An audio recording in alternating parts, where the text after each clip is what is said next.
नमस्कार साथियों, आज हम पॉलिटी जो है वन लाइनर क्वेश्चन करने वाले हैं जो सभी एग्ज़ामों के लिए जो है बहुत ही महत्वपूर्ण है। तो हमारे चैनल पर नए हैं तो चैनल को सब्सक्राइब और वीडियो को लाइक ज़रूर कीजिएगा। तो आइए हम शुरुआत करते हैं। भारत का एक महान्यायवादी होगा, किस अनुच्छेद के तहत यह प्रावधान किया गया है? अनुच्छेद 76 के तहत जो है यह प्रावधान किया गया है कि भारत का एक महान्यायवादी होगा। उसके बाद है महान्यायवादी की नियुक्ति कौन करता है? तो भारत के राष्ट्रपति करते हैं। राज्य के महाधिवक्ता की व्यवस्था किस अनुच्छेद में की गई है? तो अनुच्छेद 165 में जो है किया गया है। महाधिवक्ता की नियुक्ति कौन करता है? तो राज्यपाल करते हैं। उसके बाद है भारत का एक नियंत्रक एवं महालेखा परीक्षक होगा। इसकी जानकारी किस अनुच्छेद से प्राप्त होती है? तो अनुच्छेद 148 के तहत प्राप्त होते हैं कि भारत का एक नियंत्रण एवं महालेखा परीक्षक होगा। उसके बाद है भारत का नियंत्रक एवं महालेखा परीक्षक की अवकाश ग्रहण करने की अंतिम आयु क्या होती है? तो 65 वर्ष होते हैं। उसके बाद है नियंत्रक एवं महालेखा परीक्षक केंद्र सरकार के लेखाओं से संबंधित प्रतिवेदन को राष्ट्रपति को देता है, जिसे वह संसद के प्रत्येक सदन के पटल पर रखते हैं। और इसकी चर्चा किस अनुच्छेद में देखने को मिलते हैं? तो 151 के प्रथम में जो है इसकी चर्चा देखने को मिलते हैं। उसके बाद है नियंत्रक एवं महालेखा परीक्षक किस समिति के गाइड में जो है कार्य करते हैं? तो लोक लेखा समिति के जो है गाइड में कार्य करते हैं नियंत्रक एवं महालेखा परीक्षक। उसके बाद है भारत की एक संचित निधि होगी। इसकी जानकारी किस अनुच्छेद से प्राप्त होती है? तो अनुच्छेद 266 के प्रथम से जो है यह जानकारी प्राप्त होता है कि भारत का एक संचित निधि होगा। राष्ट्रपति का वेतन और भत्ता कहाँ से दिया जाता है? तो भारत के संचित निधि से जो है राष्ट्रपति का वेतन और भत्ता दिया जाता है।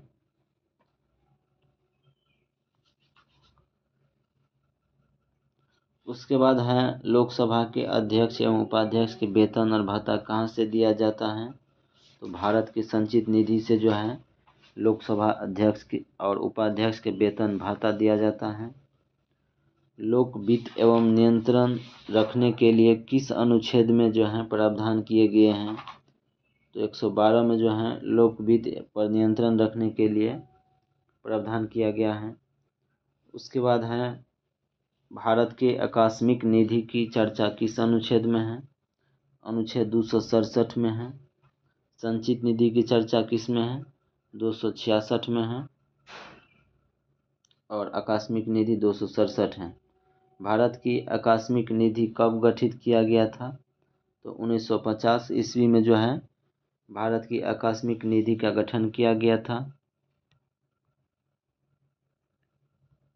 उसके बाद है संविधान संशोधन की प्रक्रिया का उल्लेख किस अनुच्छेद में है?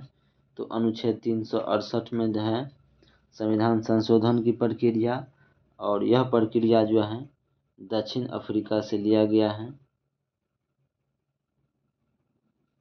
दक्षिण अफ्रीका से लिया गया है संविधान संशोधन की प्रक्रिया। उसके बाद है संविधान संशोधन विधेयक किस सदन में पेश किया जाता है? तो दोनों में से जो है किसी भी सदन में पेश कर सकते हैं संविधान संशोधन विधेयक को। उसके बाद है संविधान संशोधन की प्रक्रिया किस भाग में है? तो भाग 20 में है। उसके बाद है भारत की न्यायिक व्यवस्था कैसी है? तो एकहरी और एकीकृत है। सर्वोच्च न्यायालय कहाँ है? तो दिल्ली में है। उसके बाद है सर्वोच्च न्यायालय गठन संबंधी प्रावधान किस अनुच्छेद में है? तो अनुच्छेद 124 में है।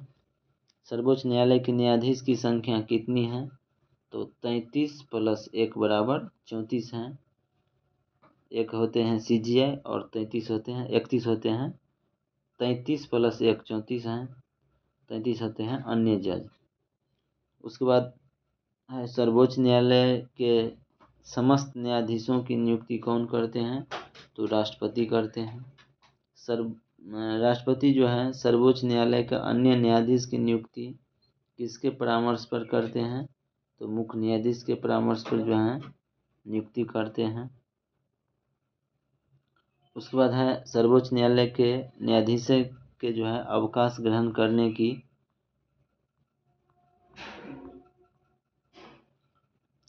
आयु सीमा कितना होना चाहिए? तो 65 वर्ष होना चाहिए। उसके बाद है सर्वोच्च न्यायालय के न्यायाधीशों की पद एवं गोपनीयता की शपथ कौन दिलाता है? तो भारत के राष्ट्रपति दिलाते हैं। उसके बाद है न्यायाधीश के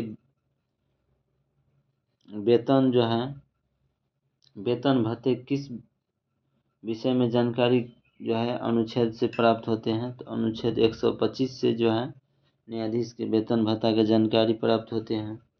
सर्वोच्च न्यायालय के जो है मुख्य न्यायाधीश का वेतन कितना होता है? 2,80,000 और अन्य जज का जो है 2,50,000 होते हैं। और सर्वोच्च न्यायालय के मुख्य न्यायाधीश CJI की जो है 2,80,000 होते हैं। सर्वोच्च न्यायालय का अन्य न्यायाधीश का वेतन कितना होता है? 2,50,000 होते हैं। सबसे अधिक समय तक मुख्य न्यायाधीश रहने वाले कौन थे? तो यशवंत विष्णु जो है चंद्रचूड़ थे।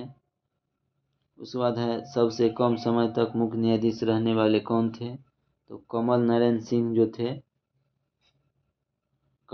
सिंह जो थे वो सबसे कम समय तक मुख्य न्यायाधीश रहे थे।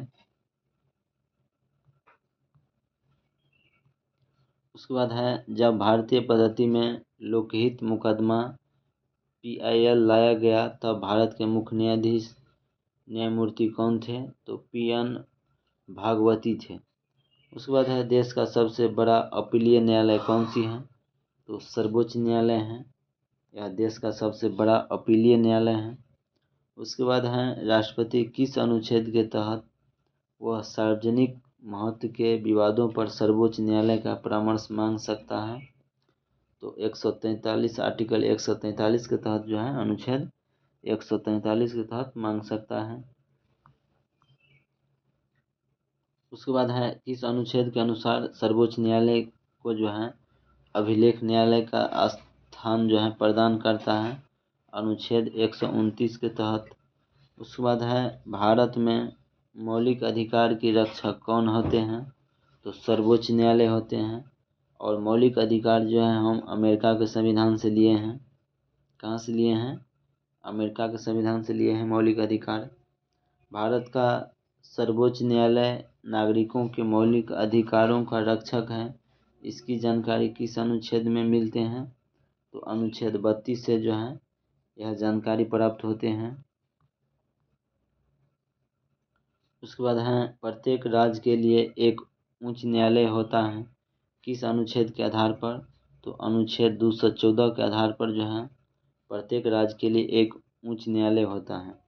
उसके बाद है संसद विधि द्वारा 2 या 2 से अधिक राज्यों और किसी संघ राज्य क्षेत्र के लिए एक ही उच्च न्यायालय होगा। इसकी जानकारी किस अनुच्छेद में मिलते हैं? तो 231 में मिलते हैं। उसके बाद है वर्तमान में भारत में कितने उच्च न्यायालय हैं? तो 25 हैं। और सर्वोच्च न्यायालय मात्र एक है दिल्ली में। उसके बाद है उच्च न्यायालय के न्यायाधीश को शपथ कौन दिलाता है? तो संबंधित राज्य के राज्यपाल जो थे वो उच्च न्यायालय के न्यायाधीश के शपथ दिलाते हैं, लेकिन नियुक्ति जो करते हैं वो राष्ट्रपति करते हैं। उसके बाद है उच्च न्यायालय के न्यायाधीश का अवकाश ग्रहण करने की अधिकतम उम्र सीमा कितना होना चाहिए? तो 62 होना चाहिए। कलकत्ता में उच्च न्यायालय का स्थापना कब हुआ था? 1862 ईस्वी में हुआ था। कलकत्ता उच्च न्यायालय के अंतर्गत कौन से राज्य आता है? तो पश्चिम बंगाल, अंडमान और निकोबार द्वीप समूह आते हैं। पटना उच्च न्यायालय का स्थापना कब हुआ? 1916 ईस्वी में हुआ था। उसके बाद है मद्रास में उच्च न्यायालय का स्थापना कब हुआ? तो 1862 ईस्वी में जो है मद्रास में उच्च न्यायालय का स्थापना हुआ।